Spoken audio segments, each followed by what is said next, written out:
1960'ların heyecan verici motosiklet kulüpleri dünyasında geçen, yıldızlarla dolu bir film olan The Biker Riders, kardeşlik, isyan ve tehlikenin baştan çıkarıcı cazibesinin güçlü bir öyküsünü vaat ediyordu. Tom Hardy, Austin Butler ve Jodie Comer gibi isimlerin yer aldığı kadrosuyla beklentiler oldukça yüksekti. Ancak ilk heyecan ve etkileyici oyuncu kadrosuna rağmen The Biker Riders nihayetinde büyük hedeflerine ulaşamıyor. Film, iddialı anlatı konularını bir araya getirip, bütünsel ve duygusal açıdan etkileyici bir hikaye örgüsü oluşturmakta zorlanıyor. The Biker Riders, özellikle Comer'ın performansı parlaklık anları sunsa da, nihayetinde gerçek hayattaki benzerlerinin beslediği tutkuyu ve yoğunluğu ateşleyememektedir. The Biker Riders, 1960'lar ile belirtilmemiş daha sonraki bir dönem arasında gidip gelen çift zaman çizelgesi yapısını kullanıyor. Bu iki zaman dilimi arasında gidip gelmek, izleyicilere hem geçmişin nostaljisini hem de günümüzün gerçekliğini sunmayı amaçlıyor. Bu anlatım seçeneği, hayali bir motosiklet kulübü olan Vandalların evrimini ve üyelerinin kişisel yolculuklarını çizmeyi amaçlıyor. Kulübün kuruluşundan itibaren yaşanan olaylar ve bireylerin bu süreçteki değişimleri, hikayenin merkezinde yer alıyor. Zaman çizelgeleri arasında sürekli yapılan geçişler, anlatım akışını bozarak izleyicinin herhangi bir döneme tam olarak kendini kaptırmasını engelliyor. Bu geçişler, bazen izleyicinin kafasını karıştırarak hikayenin bütünlüğünü zedeliyor.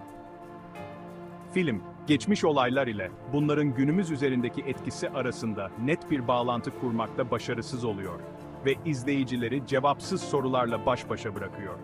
Bu durum, hikayenin duygusal etkisini azaltıyor ve izleyicinin karakterlerle bağ kurmasını zorlaştırıyor. Geçmiş zaman çizelgesi, kulübün ilk günlerini ve iç güç dinamiklerini sergilerken, derinlik ve nüanstan yoksundur. Bu eksiklik, karakterlerin motivasyonlarını ve kulübün dinamiklerini tam olarak anlamamızı engelliyor.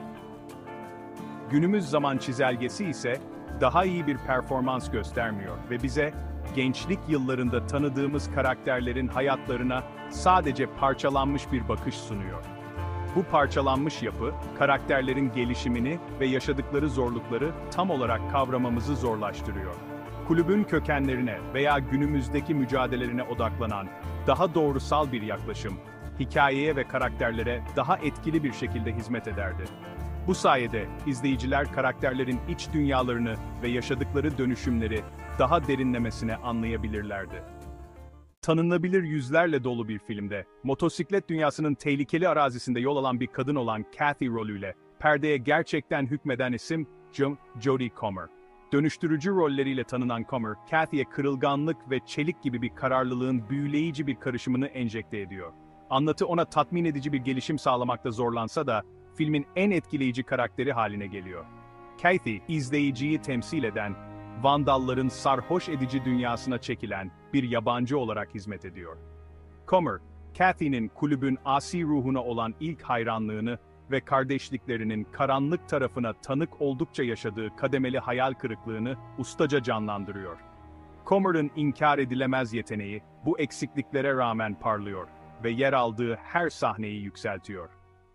The Biker Riders, sadakat, ihanet ve güç mücadelesi temalarını araştırarak, kanunsuz bir motosiklet kulübünün karmaşık dinamiklerini derinlemesine incelemeye çalışıyor.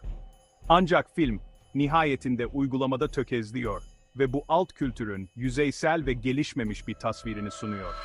Anlatının merkezinde yer almalarına rağmen, Vandallar bir muamma olarak kalıyor. Motivasyonları ve iç mücadeleleri büyük ölçüde keşfedilmemiş. Bu kadar çok karakter olması zararlı oluyor. Çünkü hiçbirine nefes almak veya kalıcı bir izlenim bırakmak için yeterli alan verilmiyor. Üyeler arasındaki, özellikle Tom Hardy'nin canlandırdığı Johnny ile Austin Butler'ın canlandırdığı Benny arasındaki sürtüşme, hak edilmemiş ve nüanstan yoksun hissettiriyor.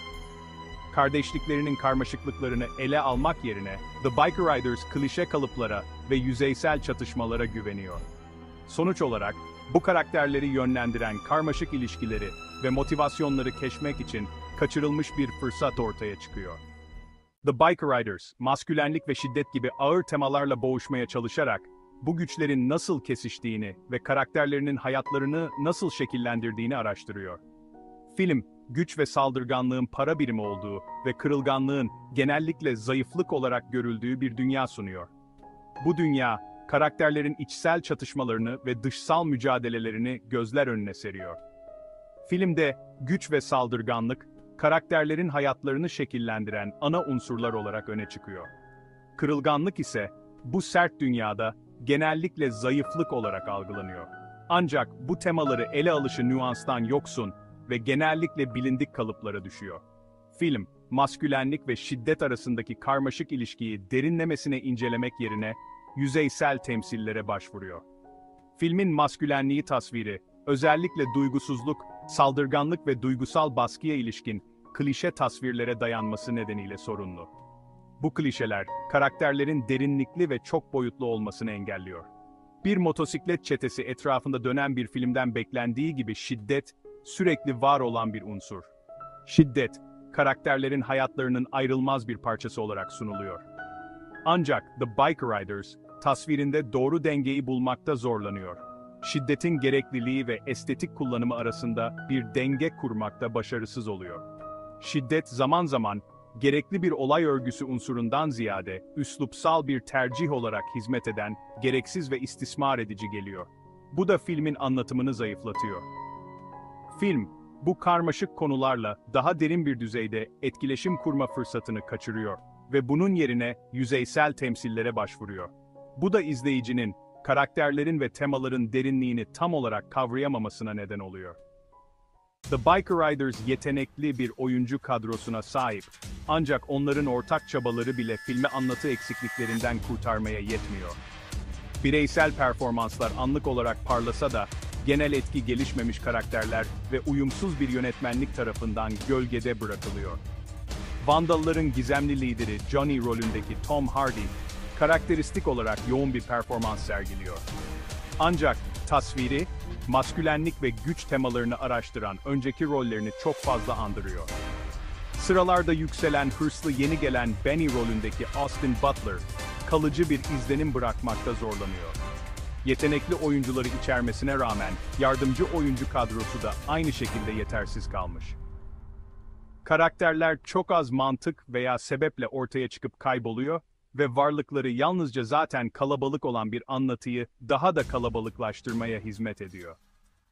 The Bike Riders, nihayetinde kendi hırsının ağırlığı altında tökezliyor, üslupsal gösterişler ve epik bir kapsam için yanlış yönlendirilmiş bir girişim uğruna anlatı bütünlüğünü ve karakter gelişimini feda ediyor. Film, başlangıçta sunduğu umut verici önermeyi, daha büyük ve daha gösterişli bir anlatı uğruna kaybediyor. Umut vadeden bir önermeye ve yetenekli bir oyuncu kadrosuna rağmen film, aşırı uzun, odaklanmamış ve duygusal açıdan mesafeli hissettiriyor. İzleyici, karakterlerin iç dünyalarına erişmekte zorlanıyor ve bu da filmi daha az etkileyici kılıyor. Filmin temposu düzensiz, gereksiz sahneler ve dikkat çekmek için yarışan aşırı miktarda karakter tarafından yavaşlatılmış. Bu da izleyicinin dikkatini dağıtıyor ve hikayenin akışını bozuyor.